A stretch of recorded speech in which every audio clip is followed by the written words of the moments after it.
আমরা সরকারি বাসে বাড়ি যাচ্ছি।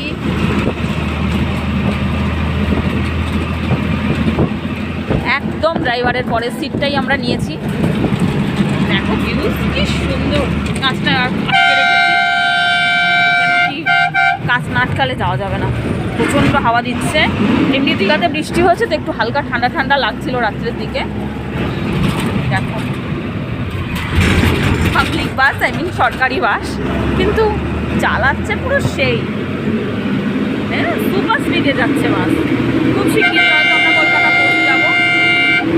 দেখতে পাচ্ছ হর্ন দিচ্ছে আর সাই সাই করে বাস কাটছে। ফতেপুর এসে গেলাম, ঠিক আছে। বসে আছে তো বারবার বলছি আমার ফ্রন্ট ক্যামেরা একদম ভালো না, ফোন কিনতে হবে গাইস, নাহলে খুব প্রবলেম হচ্ছে।